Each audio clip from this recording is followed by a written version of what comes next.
एक बार बुद्धि और भाग्य की लड़ाई हो गई। बुद्धि ने कहा, मेरी शक्ति अधिक है, मैं जिसे चाहूँ सुखी कर दूँ, मेरे बिना कोई बड़ा नहीं हो सकता।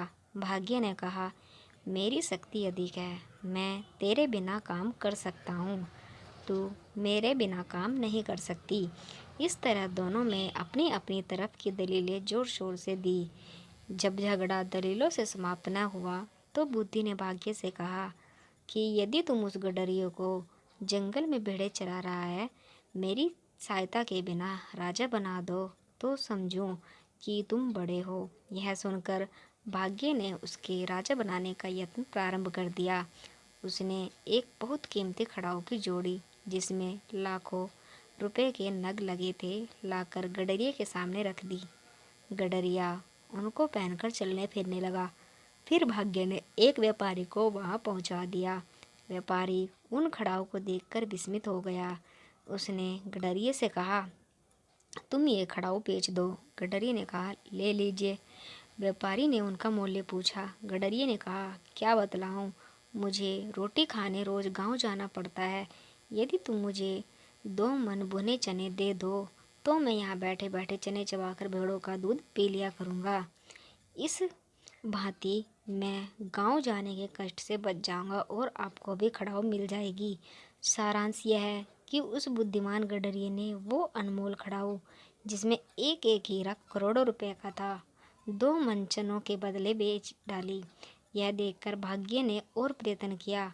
अब उस व्यापारी ने वे खड़ाऊ राजा को भेंट की तो राजा देखकर हैरान हो गया। उसने व्यापारी से पूछा, तुमने ये खड़ाऊ कहाँ से पाई? व्यापारी ने कहा, महाराज, एक राजा मेरा मित्र है, उसने मुझे दी। तब राजा ने पूछा, क्या उस राजा के पास ऐसी और भी खड़ाऊ है? व्यापारी ने कहा, हाँ है। यह सुनकर राजा ने कहा, अच्छा जाओ, मेरी लड़की की सगाई उसके लड़के से करा दो।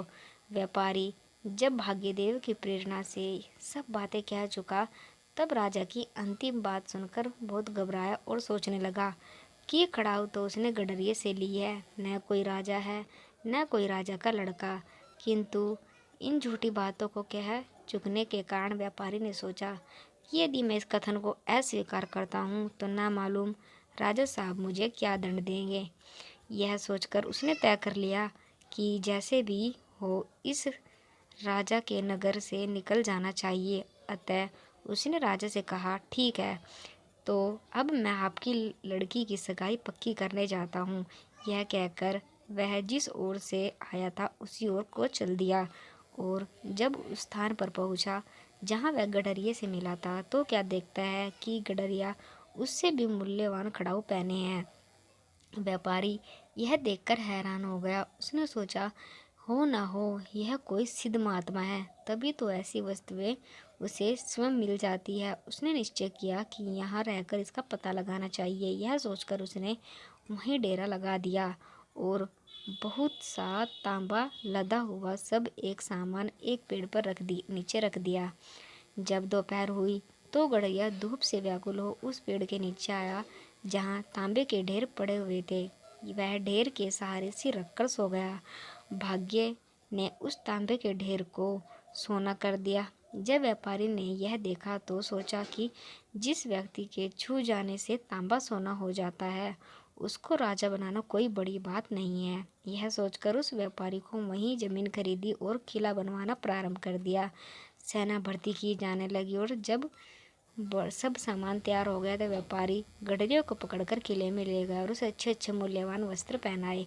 मंत्री, सेवक इत्यादि कर्मचारी नौकर रखे और उस लड़की वाले राजा को पत्र लिखा कि हमारे राजा जी ने सगाई स्वीकार कर ली है, अतः जो तिथि विवाह की निश्चय करो और लिखो उसी दिन बारात आ जाएगी। पत्रोत्तर में राजा ने तिथि लिख दी। इस पर विवाह का प्रबंध होने लगा। एक दिन जब सभा हो रही थी, सब मंत्री मुसाहिब बैठे हुए थे। वह गडरिया राज सिंहासन पर तकिया लगाए राजा बना बैठा था। जब गडरिये ने व्यापारी से कहा, भाई देखो, तुम मुझे छोड़ दो, मेरी भेड़ें किसी खेत में न चली जाए, कहीं मैं मारा ना जाऊं। यह सुनकर सब लोग हंस पड़े। व्यापारी भी बड़ा हैरान हुआ। उसने सोचा कि इसका क्या प्रबंध किया जाए। कहीं इसने राजा के सामने भी ऐसा ही कह दिया तो मैं किसी समय मारा जाऊंगा।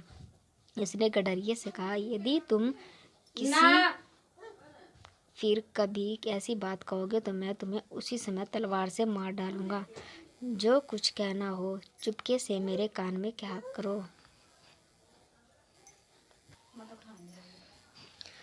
कुछ समय बाद विवाह की तिथि आ गई। व्यापारी बारात लेकर चल दिया।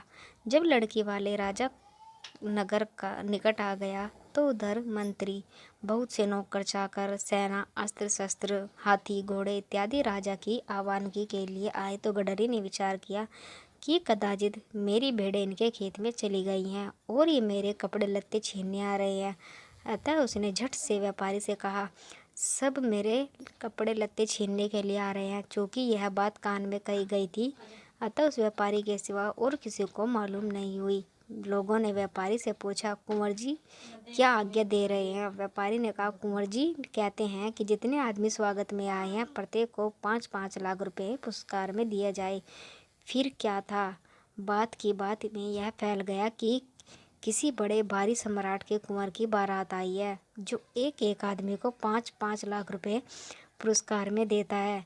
नगर निवासी ही नहीं, लड़की वाला राजा भी घबराया कि मैंने बड़े राजा से नाता जोड़ने का यत्न किया है, अब तो ईश्वर ही लाज रखे। अतः उसी दिन राजा की कन्या का विवाह उस गडरिये से हो गया। विवाह के पश्चात जब राजकुमारी गडरिये के पास आई तब गडरिये ने गहनों की आवाज़ सुनकर सोचा, हो ना हो कोई चुड़ैल मुझे मारने के लिए आ रही है। यह सोचकर वह झटपट एक दरवाजे की ओट में छिप गया। राजकुमारी ने जब यह देखा राजकुमार वहाँ नहीं है तो वह दूसरे कमरे में चली गई। कन्या को जाते ही गडरिये को विचार आया कि अभी एक चुड़ैल से मुश्किल से बचा हूँ, न मालूम यहाँ कितनी चुड़ैल और आए, अतः यहाँ से भाग चलना चाहिए।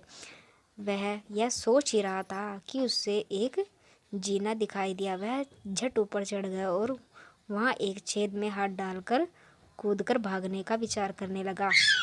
उसी समय बुद्धि ने भाग्य से कहा, देख तेरे बनाने से भी यह राजा न बना, अब यह जल्दी ही गिरकर मृत्यु के मुंह में जाना चाहता है।